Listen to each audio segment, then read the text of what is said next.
The crystalline dome of the Galactic Senate chambers hummed with a symphony of alien languages as representatives from across the known galaxy gathered for what many considered a cosmic joke. Ambassador Elena Vasquez stood at the speaker's podium, her modest human frame dwarfed by the towering Zephyrian delegates and the gelatinous mass of the collective spokesperson. The Terran Federation formally requests full membership in the Galactic Council, Elena announced, her voice carrying, clearly through the universal translators. We seek equal representation and voting rights in all matters concerning galactic governance. The response was immediate and predictable. The Zephyrian delegation erupted in their characteristic harmonic laughter, a sound like wind chimes in a hurricane. Senator Kethvar, the 7-foot-tall avian representative, spread his iridescent wings in what Elena had learned was a gesture of dismissive amusement. The primitives from Sol 3 speak of equality, Kethvar's translator rendered, his screeching into crisp galactic standard. A species that has barely escaped their own gravity well, that still wages war among themselves, requests to sit among civilizations that have mastered the cosmos for millennia. The collective's representative, a shifting mass of purple biomatter that called itself Unity of Purpose, pulsed with colors that translated as condescending agreement. Humanity has contributed nothing to galactic civilization.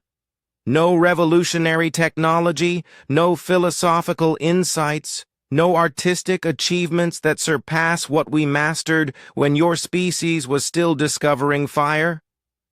Elena maintained her composure, though her jaw tightened imperceptibly. She had expected this reception. Humanity had only achieved faster-than-light travel 50 years ago, stumbling upon a crude hyperdrive design that was considered laughably primitive by galactic standards. Their ships were slow, their weapons weak, their territory consisting of only a dozen colonized systems. We may be young, Elena replied, but we bring unique perspectives and capabilities. Our request is not charity, it is recognition of our potential contributions. The laughter grew louder. Senator Vrixtal, the crystalline representative of the Silicon hegemony, chimed in with a sound like breaking glass. Potential? Humans are known throughout the galaxy for only one thing: their stubborn refusal to accept reality. Your species spent more resources on warfare in your first year of interstellar travel than most civilizations use for exploration in a century. Which brings us to the matter at hand, interrupted Chancellor Zixil, the session's moderator and a member of the ancient ethereal conclave. Humanity's recent aggression toward the hegemony mining operation in the Kepler 442 system cannot be ignored. Attacking a lawful resource extraction operation, enslaving an entire planet's population is not lawful. Elena cut him off, her diplomatic mask finally slipping. The indigenous Keplerians were sentient beings with their own civilization. The hegemony turned them into living mining equipment. The Keplerians were classified as subsentient by proper galactic assessment, Unity of Purpose interjected. Their neural patterns fell below the threshold for protected status. By whose standards? Elena's voice rose. They had language, art, culture, families. Irrelevant. Chancellor Zixil's ethereal form flickered with annoyance. The point is that humanity attacked a galactic civilization's legal operation, destroyed millions of credits worth of equipment, and liberated resources that belong to the hegemony. This is an act of war. Then perhaps we should respond accordingly, Senator Kethvar suggested, his feathers bristling. A few orbital bombardments should remind these upstarts of their place. Elena smiled then, a cold expression that made several delegates pause. I was hoping you'd say that. The confusion in the chamber was palpable. Why would the human ambassador seem pleased by threats of annihilation? You see, Elena continued, activating her personal communicator, we didn't come here just to ask for membership. We came to give you all a choice. She pressed a button on her device, and the chamber's main display activated, showing the space immediately outside the Senate station. The view should have shown the usual collection of diplomatic vessels, sleek Zephyrian cruisers, geometric hegemony ships, and the organic curves of collective bio-vessels. Instead, the screen showed something that made the assembled delegates fall silent. It was a human fleet, but not like any ships they had seen before. These weren't the crude, boxy vessels that had limped into galactic space decades ago.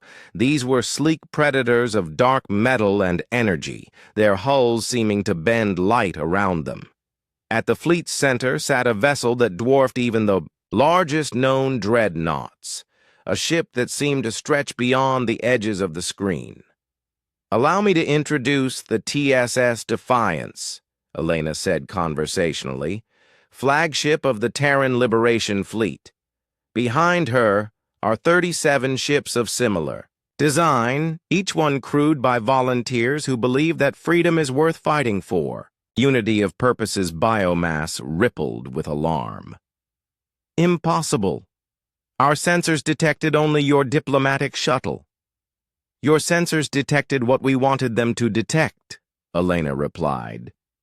You see, while you've all been content to rest on your technological superiority, humanity has been doing what we do best, adapting, improving, and learning from our mistakes.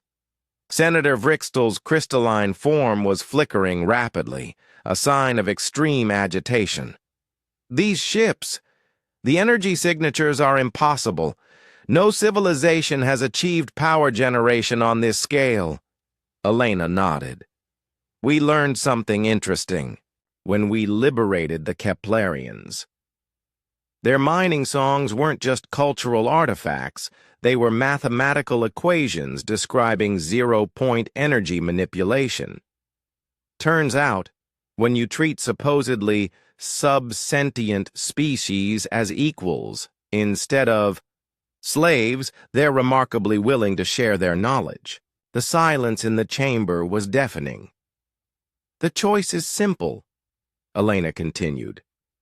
Humanity will be granted full membership in the Galactic Council with all the rights and responsibilities that entails. We will also establish new protocols for determining sentience, protocols that err on the side of protection rather than exploitation. In return, we'll share our new technologies and continue to work within the galactic legal framework. Chancellor Zixel's form was barely visible now, flickering with what could only be described as panic.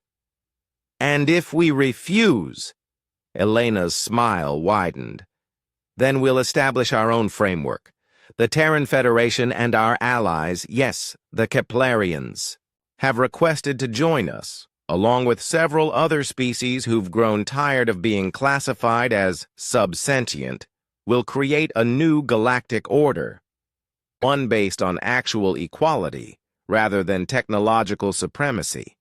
She gestured to the screen, where more ships were materializing as their cloaking systems disengaged.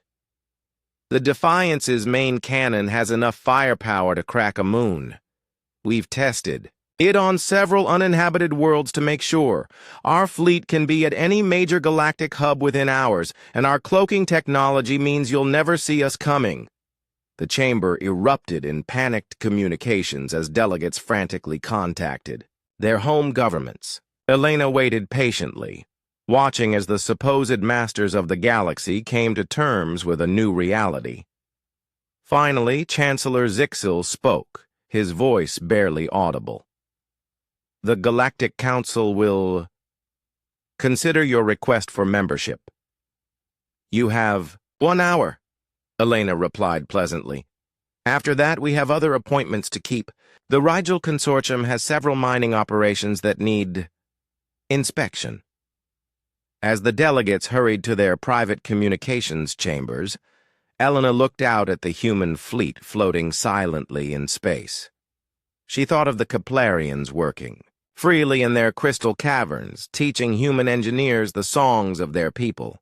She thought of the dozens of other species who had been written off as primitive or subsentient, now preparing to claim their place among the stars. Humanity had finally found its place in the galaxy, not as supplicants begging for scraps, but as liberators ensuring that freedom rang across the cosmos. And if the established powers didn't like it, well, they could take it up with the Defiance's main guns. The vote for human membership was unanimous.